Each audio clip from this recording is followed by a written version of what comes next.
अब इस भाई से मैंने शांति का पता पूछा तो उसने कहा आशा की गली में आके उसका पता नहीं पूछते। अब शिमला की एक बेहतरीन ट्रिप करके जब हम गाजियाबाद से गुजर रहे थे तो हमें पता चला कि गाजियाबाद लड़कियों से ज्यादा लड़कों के लिए सेफ नहीं है। अब इसका साक्षात उदाहरण है 4 यमदूत। क्या मतलब एक ही गर्ल्स हॉस्टल से चारों को कॉल आया हो। अब दिल्ली पहुंचते ही बस से सामान वगैरह निकाल के सबसे पहले तो रोल नंबर वाइज अटेंडेंस ली गई। अब इस अटेंडेंस में 2 व्यक्ति मिसिंग थे, पर वो 2 व्यक्ति थे कौन?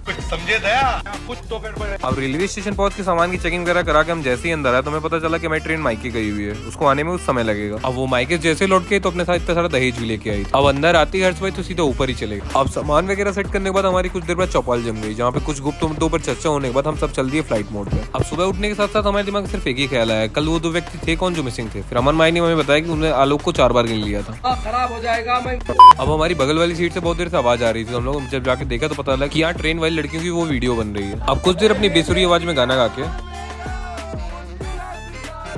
अब कुछ देर में सतना पहुंच के सबको अलविदा कह के हम लोग आ गए घर।